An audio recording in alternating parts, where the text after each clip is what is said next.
So I'm flying back from Florida. I'm on the plane and everything's okay. We're flying, everything's just normal.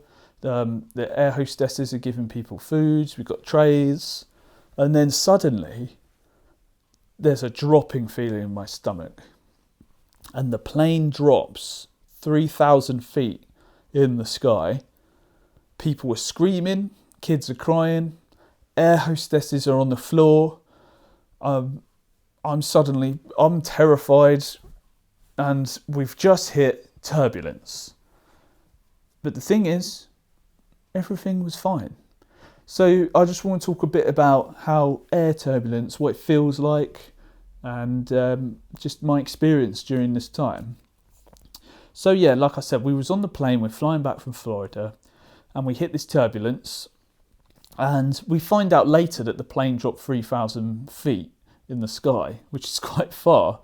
But so yeah, what it was like was we were sitting there, just like you do in the plane, and you get this like dropping feeling as if you're on a roller coaster.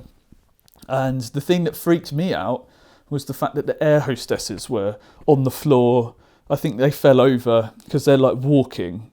It's like walking down between the chairs, and suddenly they're on the floor because suddenly the plane's just dropping.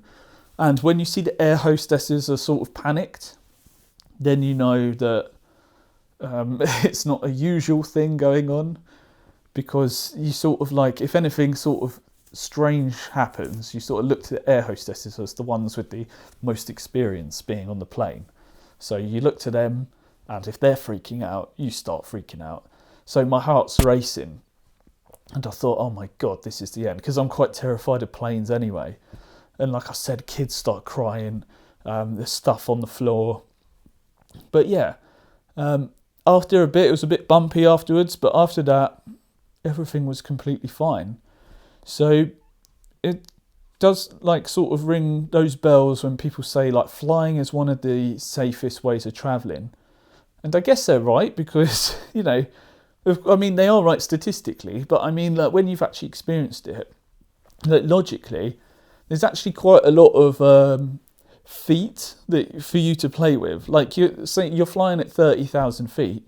What is 3,000 foot drop in the grand scheme of things? It's not much. So, yeah, there's plenty of room to play with. We could have dropped further, but it was quite terrifying, I guess. But, at the end of the day, nothing bad happened. People did fall over, but no one hurt themselves. But yeah, it was just one of those moments where you think, oh my God, I'm going to die now. But maybe that's just overreacting. But I just thought I'd share that because, that was my last experience flying. It was that drop. And I'll be honest, I don't like flying, even though it is like very convenient. It's so much quicker than like driving or taking a boat. There's something that feels very like unnatural about being in the sky. And when I'm taking off and I look out the window, it doesn't feel real. Like I'm watching the ground like very quickly move away from me. It just doesn't feel real. It just feels so unnatural. Like I'm either like watching drone footage or I'm watching a TV. Like it's like my brain can't comprehend that this is real. Like you are taking off. You are in the sky because you're like sat in a chair. You've got ground to walk on.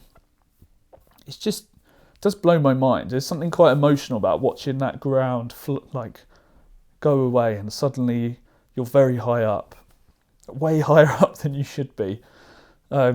Yeah, I've learned in more recent years I just don't like heights. But then the thing is, with being on the plane, it's, like I said, it feels so disconnected just because you're inside this tube. You're getting given drinks. There's places for you to sit. You've got heating on. There's a screen in front of you. It just doesn't feel real. But yeah, I just thought I'd share that. If you like this video, please press subscribe, and I'll see you in the next video.